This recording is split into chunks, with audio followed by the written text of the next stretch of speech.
C'est une statistique assez frappante, là. Souvent, le don d'une personne peut sauver jusqu'à 8 vies.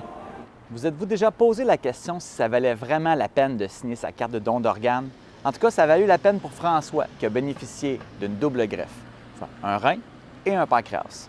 On en parle présentement parce que du 19 au 25 avril, c'est la semaine nationale du don d'organes et des tissus. Oui, bien mon nom, c'est François Rousseau. J'ai 38 ans, puis récemment, j'ai reçu une double greffe. C'est à quel âge tu as commencé à être malade? Tes premiers problèmes de santé? En fait, c'est à l'âge de 17 ans. C'est l'âge où j'ai été diagnostiqué diabétique de type 1. Pour pas vraiment de raison apparente. J'étais vraiment actif. J'ai fait tout le temps du sport. Je bougeais beaucoup. Puis c'est arrivé d'un coup comme ça.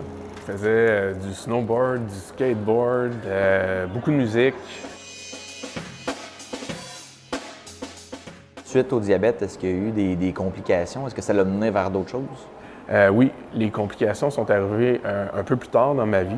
Je dirais à peu près début trentaine environ, au niveau des yeux et au niveau des reins. C'est arrivé subitement.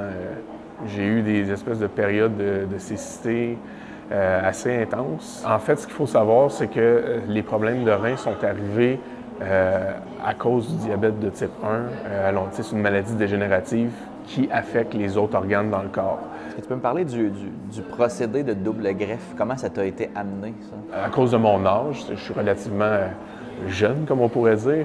En fait, on m'a dit que j'étais un bon candidat pour recevoir une double greffe, soit un pancréas et un rein. En fait, si j'avais pris l'option d'avoir une greffe de rein, il n'y avait pas, je veux dire, le diabète, ça continue quand même à ravager, donc le greffon du rein aurait pu durer moins longtemps. En réglant le problème du diabète, on préserve le greffon. Selon Transplant Québec, qui vient de dévoiler son bilan 2025, 196 donneurs décédés ont permis de transplanter 617 organes dans la dernière année. Il s'est passé combien de temps entre le moment que tu as commencé à faire de la dialyse jusqu'à l'appel pour dire « Monsieur Rousseau, on a un donneur ».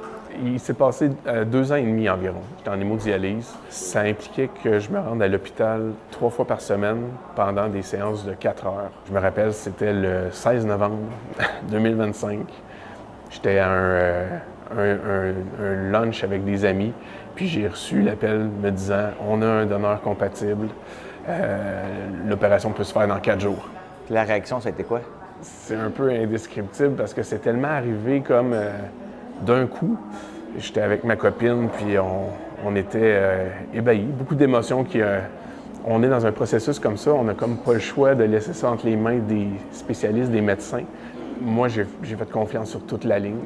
Aujourd'hui, je me sens top shape, comme on dit. Je me sens beaucoup mieux physiquement. J'ai déjà recommencé à aller à la salle d'entraînement.